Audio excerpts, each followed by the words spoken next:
انس بن مالک رضی اللہ تعالیٰ عنہ فرماتے ہیں حبیب کریم صلی اللہ علیہ وسلم کی بارگاہ میں یہ عرض کیا گیا کہ جناب شیر خدا کرم اللہ وجہ الکریم بیمار ہیں تو بڑا سخت قسم کا بخار ہے، تو آپ عیادت کے لیے تشریف لے کر گئے۔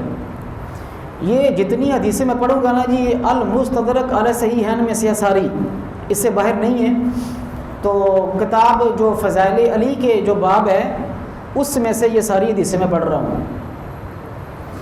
تو انس بن مالک فرماتے ہیں میں اور اللہ کے نبی صلی اللہ علیہ وسلم جب عیادت کرنے کے لیے گئے تو ہم سے پہلے حضرت علی کی عیادت کے لیے صدیق اکبر اور فاروق اعظم وہاں موجود تھے۔ ہم اندر داخل ہوئے تو دونوں شیخین جو ہیں وہ اٹھ کر سائیڈ پہ کھڑے ہو گئے، حضور تشریف لے کر آئے اور جناب شیر خدا کرم اللہ وجہ الکریم کے ایسے ماتھے پہ ہاتھ رکھا اور تسلی دی۔ تو پیچھے کھڑے ہوئے میں سے کسی نے کہا جتنی شدت کا یہ بخار ہے جناب شیر خدا کا بچنا مشکل لگ رہا ہے۔ انس بن مالک فرماتے ہیں نبی کریم صلی اللہ علیہ وسلم نے پیچھے مڑ کر فرمایا اللہ لن یموت الا مقتولا، فرمایا علی ایسے کبھی بھی وصال نہیں کرے گا، علی جب بھی ہوگا شہید ہی ہوگا۔ آپ اندازہ کیجیے، بعض دوستوں کو پتہ نہیں کہاں کہاں سے غلط فہمیاں جڑ جاتی ہیں کہ نبی کو غیب دانا کہو، نبی کو یہ نہ کہو، نبی کو آنے والے حالات کا علم نہیں تھا۔ اللہ کے نبی صلی اللہ علیہ وسلم جتنے وثوق سے اپنے بعض اصحاب رسول اور یہ جناب شیر خدا کرم اللہ وجہ الکریم کی شہادت کا بیان کر کے گئے ہیں، جناب شیر خدا کو اس اپنی جان سے بڑھ کر حضور کے اس فرمان پر پورا یقین تھا۔ تو حضور نے کیا فرمایا؟ علی کا وصال نہیں ہونا، یہ شہید ہونے ہیں۔ اب یقین دیکھیے، جناب شیر خدا کرم اللہ وجہ الکریم حضور کے وصال کے بعد خود جب امیر المؤمنین تھے تو ایک دفعہ بڑے سخت بیمار ہو گئے۔ تو تابعی کہتے ہیں جب ہم عیادت کے لیے گئے تو ہم نے عرض کی تخوفنا علیکا یا امیر المؤمنین، اے امیر المؤمنین ہمیں آپ کے بارے میں دل ڈر گیا ہے، آپ اتنے بیمار ہیں تو ہمارا دل ڈر گیا ہے۔ جناب شیر خدا نے فرمایا لاکنی، فرمایا نا نا نا سنو، میں رتی برابر بھی ڈر نہیں رہا، مجھے رتی برابر بھی خوف نہیں ہے کہ میں فوت ہو جاؤں گا، وصال کر جاؤں گا۔ تو عرض کی حضور اتنے یقین سے کیسے کہہ رہے ہیں؟ فرمایا نبی غیب داں جو سچے نبی ہیں انہوں نے مجھے فرمایا تھا پیارے علی تو فوت نہیں ہوگا، ستضرب کا دربتن ہا ہونا و ہا ہونا، ایک شکی قلب ایک زمانے کا بدبخت تجھے تلوار مارے گا، تو نماز کی حالت میں ہوگا، یوں تیری پیشانی پہ تلوار لگے گی اور خون ایسے لچڑ کر تیری داڑھی پہ آئے گا اور تو کہتا ہوا جائے گا فزت برب الکعبہ، اللہ کی عزت کی قسم ہے علی آج بھی کامیاب ہو گیا ہے۔ تو فرمایا نا نا نا، میں یہاں فوت ہونے والا نہیں ہوں، میں جب بھی جاؤں گا تو شہادت کی موت کے ساتھ ہی کائنات کا خالق مجھے اس دنیا سے اٹھائے گا۔ کہ شیر خدا کرم اللہ وجہ الکریم کے خلافت کا جو زمانہ اقدس ہے اس میں 3 بڑی جنگیں ہوئی ہیں، ایک جنگ جمل، ایک جنگ صفین اور ایک جنگ نہروان، یہ 3 جنگیں ہوئی ہیں۔ جنگ صفین کے بعد جب حضرت شیر خدا کرم اللہ وجہ الکریم اور حضرت امیر معاویہ رضی اللہ تعالی عنہ کے درمیان میں معاملات طے پا گئے، صلح ہو گئی، تو جناب شیر خدا کرم اللہ وجہ الکریم واپس کوفہ کی طرف نکل آئے۔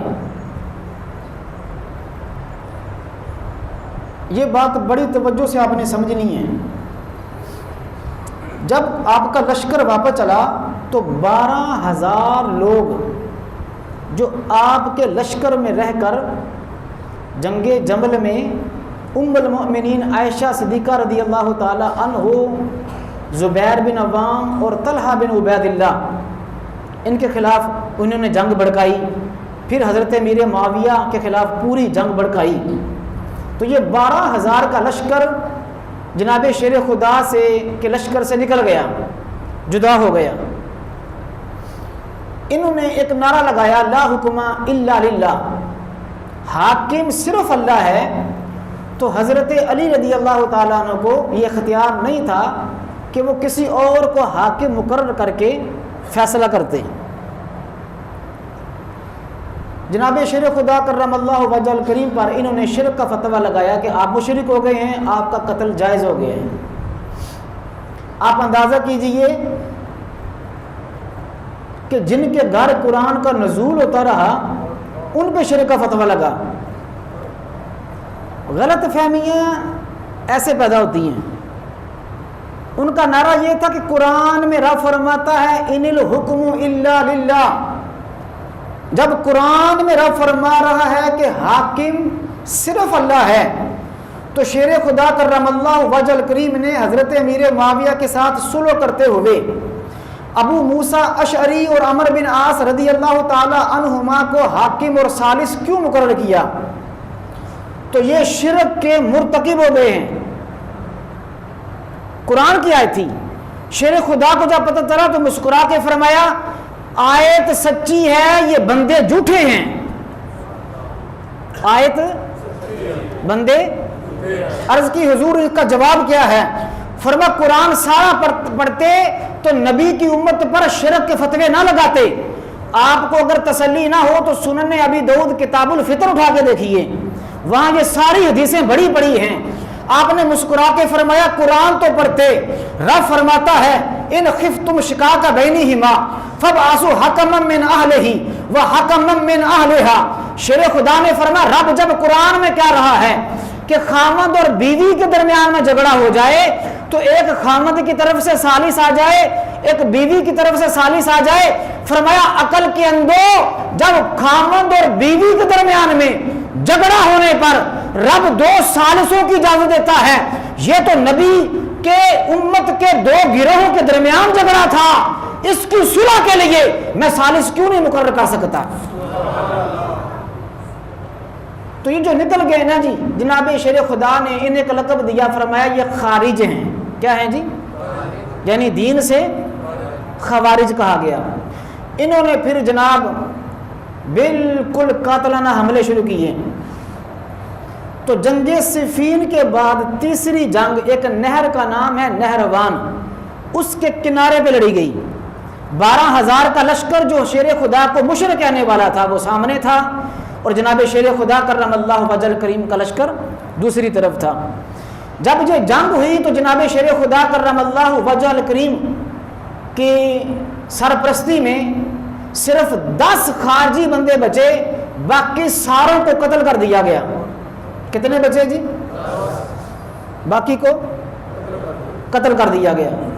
لوگوں نے عرض کی حضور قاری قرآن یہ تھے، قرآن کی تلاوت یہ کرتے تھے، امام میں جبے کبے اور داڑیاں ان کی تھی، تو کہیں غلطی تو نہیں ہو گئی؟ آپ نے فرمایا ان لاشوں کے اندر ایک شخص کی لاش ملے گی، اگر وہ لاش صحیح ہے تو سمجھو ہم نے زمانے کے بدبخت لوگوں کو مارا ہے، اگر اس شخص کی لاش نہ ملی تو پھر سمجھ لو کہ غلطی ہو گئی ہے۔ اب جب وہ لاش تلاش کی گئی تو ایسے لاشوں کا ڈھیر پڑا ہوا تھا، اس کے نیچے سے لاش نکلی، اس کے ہاتھ جو تھے وہ بھینس کے جو پستان ہوتے ہیں اس کی طرح کے تھے۔ جب وہ لاش نکلی تو شیر خدا نے فرمایا میں گواہی دیتا ہوں رب کائنات کی قسم ہے، میرے نبی نے سچ فرمایا تھا، علی تیرے ساتھ ایک گروہ لڑے گا جو تجھے مشرک کہے گا، اگر ہاتھ آ جائے تو کسی کو نہ چھوڑنا، وہ زمانے کے بدبخت لوگ ہوں گے۔ تو فرمایا تمہیں خوشخبری ہو، ہم نے جن کو مارا ہے یہ زمانے کے بدبخت لوگ ہیں۔ اب یہ جنگ ختم ہو گئی، وہ جو 12 لوگ بچے تھے ان میں سے 3 لوگ، کتنے جی؟ 3 لوگ، حجاج بن عبداللہ برق، عمر بن بکر تمیمی اور عبد الرحمن ابن ملجم، یہ 3 لوگ مکہ المکرمہ میں اکٹھے ہوئے اور کعبہ شریف کے پاس بیٹھ کر ہاتھوں میں ہاتھ دے کر وعدہ کیا اور قسم اٹھائی کہ ہم شیر خدا کرم اللہ وجہ الکریم کو قتل کر دیں گے، امیر معاویہ کو قتل کر دیں گے اور عمر بن عاص کو قتل کر دیں گے، یہ تینوں جو ہیں معاذ اللہ مسلمان نہیں رہے، ان کو قتل کریں گے تو امت کے اندر سکون آ جائے گا۔ ابن ملجم نے کہا کہ شیر خدا کو قتل کرنا میری ذمہ داری، حجاج بن عبداللہ برق نے کہا امیر معاویہ کو قتل کرنا میری ذمہ داری، اور عمر بن بکر تمیمی نے کہا کہ عمر بن عاص کو قتل کرنا میری ذمہ داری۔ 19 رمضان المبارک فجر کی نماز کا وقت طے ہو گیا کہ سب لوگ اپنی اپنی جگہ پر عین اسی وقت حملہ کریں گے۔ امیر معاویہ پر جس نے حملہ کیا وہ حملہ کرنے سے پہلے پکڑا گیا۔ عمر بن عاص اس دن بیمار تھے، جماعت میں حاضر نہ ہوئے، مصلی پہ کھڑے ہوئے جو امام تھے ان کو عمر بن عاص کے شبے میں شہید کر دیا گیا۔ جناب شیر خدا کرم اللہ وجہ الکریم کے بارے میں امام حسن مجتبی فرماتے ہیں جیسے جیسے رمضان کے دن گزر رہے تھے تو شیر خدا سحری و افطار کم سے کم کرتے جا رہے تھے، حتیٰ کہ آخری 3 دنوں میں تو آپ نے صرف پانی پہ گزارا کیا۔ فرماتے تھے مصطفیٰ کریم نے فرمایا سحری نہ چھوڑنا، اس لیے میں سحری نہیں چھوڑ رہا، چاہے گھونٹ کا ایک پانی بھی پینا پڑے۔ تو ہم نے عرض کی کہ حضور ایسا کیا ہے؟ فرمانے لگے مجھے ایسے لگ رہا ہے کہ اب جانے کا وقت آ رہا ہے۔ جس صبح کو آپ کی شہادت کا وقت تھا وہ ساری رات جا کے گزاری۔ شیر خدا کرم اللہ وجہ الکریم رات کو اٹھ کر 3 دفعہ باہر آئے، آسمان کی طرف دیکھا اور فرمایا واللہ اللہ کی قسم ہے میں جھوٹ نہیں بول رہا، یہ وقت وہی ہے، یہ رات وہی ہے، نبی کریم کے ساتھ ملنے کا وقت آ گیا ہے، حضور کی بارگاہ میں جانے کا وقت آ گیا ہے۔ ادھر یہ پلاننگ چل رہی ہے کوفہ کے اندر، یہ عبد الرحمن ابن ملجم کوفہ میں آیا، تمیم الرباب ایک قبیلے کا نام ہے، اس کے 10 افراد پہلے سے شیر خدا کو قتل کرنے کے لیے میٹنگ اور پلاننگ کر رہے تھے۔ ان میں ایک عورت تھی جس کا نام تھا کتام، اس میٹنگ کے اندر ابن ملجم بھی پہنچا۔ اب طے یہ ہوا کہ قتل کون کرے گا؟ ابن ملجم نے کہا قتل میں کروں گا، اور لیکن شرط یہ ہے کہ یہ جو لڑکی کتام ہے اس کے ساتھ میری شادی کروا دی جائے۔ کتام کہنے لگی شادی میری تمہارے ساتھ ہو جائے گی، 3000 دینار لوں گی، ایک مرد غلام لوں گی، ایک باندی لوں گی اور شیر خدا کا سر لوں گی، اگر یہ کر دو تو میں تمہارے ساتھ راضی ہوں۔ شبیب بن بجرا یہ ایک شخص ہے جو عبد الرحمن بن ملجم کے ساتھ چلا۔ وردان بن مجالد یہ تیسرا شخص ہے جو ابن ملجم کے ساتھ چلا۔ اب یہ آئے اور عبد الرحمن بن ملجم اور شبیب یہ دونوں مسجد کوفہ کے اندر آ کے پہلے سے ہی لیٹ گئے۔ ادھر سے جناب شیر خدا کرم اللہ وجہ الکریم گھر سے چلے، ایسے بازار سے چلتے آ رہے تھے کہ آگے سے بطخوں کے جو پرندے ہیں انہوں نے آوازیں نکالنا شروع کی۔ آپ نے فرمایا ہٹ جاؤ، مجھے راستہ دو، مجھے موت آواز دے رہی ہے، مجھے راستہ دو۔ سیدھے تشریف لے کر آئے، مسجد کے اندر تشریف لائے اور جو سوئے ہوئے تھے ان کو جگایا۔ فرمایا نماز کا وقت ہوا، اٹھو اور وضو کر لو۔ ابن ملجم ایسے پیٹ کے بل لیٹا ہوا تھا، آپ نے ایسے پاؤں کی ٹھوکر سے اس کو اٹھایا، فرمایا اٹھو وقت آ گیا ہے، جاؤ وضو کرو اور نماز پڑھ لو۔ اب وہ اٹھا، وہ تو اپنے معاملے میں تھا، اب وہ اٹھا، جناب شیر خدا کرم اللہ وجہ الکریم چلتے چلتے محراب میں آئے، کھڑے ہو گئے، اللہ اکبر اللہ اکبر۔ وہ شیر خدا کے جن کے بارے میں مصطفیٰ کریم نے فرمایا پیالے علی میدان میں جب بھی تم کھڑے ہو گئے آگے ہزاروں کا بھی لشکر آ جائے تم مغلوب نہیں ہو سکتے، رب نے ہمیشہ تیرے ہاتھوں میں فتح لکھی ہے۔ وہ شیر خدا کرم اللہ وجہ الکریم جب جنگ صفین کے موقع پر لڑتے لڑتے لشکر کے گزر کر امیر معاویہ کے خیمے کے پاس کھڑے ہو کر فرمان لگے امیر معاویہ باہر آؤ، آج فیصلہ ہو جائے، امت کو سائڈ پہ کرو، میرے سامنے آ کر لڑو، پتہ چلے شیر خدا کون ہے۔ تو امیر معاویہ سے کہا گا نکلیے نکلیے اور شیر خدا کا مقابلہ کیجئے۔ امیر معاویہ بھی کیا اٹھے، نا نا نا نا، مصطفیٰ کریم نے فرمایا ہے علی کے سامنے کوئی نہیں کھڑا ہو سکتا، اس کے دائیں طرف جبریل ہوتا ہے، اس کے بائیں طرف میکائیل ہوتا ہے۔ فرمایا میرا علی جس میدان میں بھی قدم رکھے گا کائنات کا خالق فتح صرف شیر خدا کو عطا فرمائے گا۔ دشمن کو پتا تھا کہ شیر خدا کے سامنے کوئی کھڑا نہیں ہو سکتا۔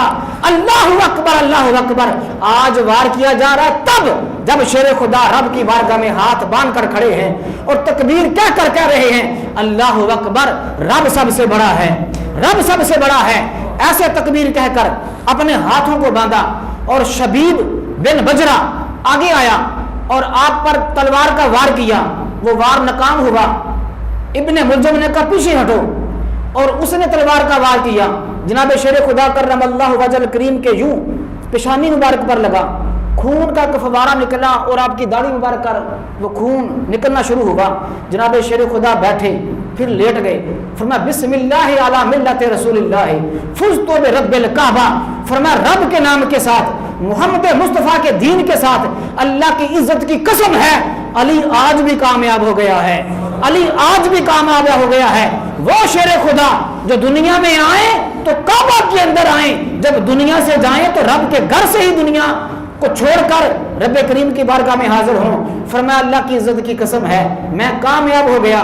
وردان بن مجالد وہاں سے بھاگا، اپنے رشتہ دار کے گھر گیا، اس کو جا کے بتایا کہ میں نے حملے کے لیے گئے تھے تو جناب شیر خدا کو ہم نے معاذ اللہ شہید کر دیا۔ اس کے کزن نے، چچا کے بیٹے نے اسے گھر کے اندر ہی قتل کر دیا۔ شبیب بن بجرہ وہاں سے بھاگ نکلنے میں کامیاب ہو گیا۔ ابن ملجم کو وہاں گرفتار کر لیا گیا اور جناب شیر خدا کے سامنے حاضر کیا گیا۔ آپ نے فرمایا اس کو نرم بستر دو، پوچھو اگر پیاس لگی ہے تو اس کو پانی پیش کرو اور ٹھنڈا شربت پیش کرنا۔ قربان جائیے، یہ وہ تربیتیں ہیں، یہ وہ معیار ہے علی کے گھرانے کا، یہ وہ معیار ہے۔ سامنے کھڑے قاتل کو کہتے ہیں شربت ٹھنڈا اور میٹھا دینا، بستر اس کو نرم دینا، اگر میں بچ گیا تو فیصلہ میں کروں گا، اگر میں نہ رہا تو اے میرے بیٹے حسن پھر فیصلہ یہ ہے کہ میرے قتل کے بدلے میں اسے قتل کر دیا جائے۔ جناب شیر خدا کرم اللہ وجل کریم اس کے بعد 3 دن تک حیات رہے۔ امام حسن مجتبی نے جمعے کی نماز پڑھائی اور پھر اس کے بعد جناب شیر خدا کرم اللہ وجل کریم 20 رمضان مبارک کی رات کو رب کریم کی بارگاہ میں حاضر ہوئے اور اپنے بیٹے امام حسن مجتبی رضی اللہ تعالی عنہ کے بارے میں آپ سے پوچھا گیا حضور آپ کے بعد امام حسن مجتبی کے ہاتھ پر بیعت کر لیں، تو آپ نے فرمایا میں یہ نہیں کہوں گا، میں رسول اللہ کی سنت پر جاؤں گا اور خاموشی سے جاؤں گا، جو بہتر لگے وہ تم کر سکتے ہو۔ حضور سیدنا امام حسن مجتبی رضی اللہ تعالی عنہ کے ہاتھ پر بیعت ہوئی۔ حضور امام حسن مجتبی، حضور سرکار امام حسین، عبداللہ بن جعفر طیار اور محمد بن حنفیہ رضی اللہ تعالی عنہم اجمعین، ان پاک ہستیوں نے آپ کو غسل دیا اور آپ کو قبر کے اندر اتارا، اور حضور جناب شیر خدا کرم اللہ وجل کریم کی ذات مقدسہ کو رب کریم نے حضور کے فرمان علی شان کے مطابق شہادت کا مرتبہ عطا فرمایا۔ حضور کی وصال با کمال کے بعد 4 خلفائے راشدین ہوئے ہیں۔ حضرت ابوبکر صدیق رضی اللہ تعالی عنہ کا وصال ہوا ہے، عمر بن خطاب کی شہادت ہوئی ہے، عثمان غنی کی شہادت ہوئی ہے، اور جناب شیر خدا کرم اللہ وجل کریم کو رب کریم نے شہادت جیسا عظیم مرتبہ عطا فرمایا ہے۔ کائنات کا خالق میری طرف سے، آپ کی طرف سے، حضور کی ساری امت کی طرف سے کروڑا 100 کروڑا رحمتوں کا نزول حضور جناب شیر خدا کرم اللہ وجل کریم کی ذات مقدسہ آپ کی قبر انور پر، آپ کے مزار مقدس پر نازل فرمائے۔ آپ کی بہادری، آپ کی جرت، دین اسلام کی خدمات کے بدلے میں رب کریم اسلام کی کو عزت عطا فرمائے، مسلمانوں کی حفاظت فرمائے۔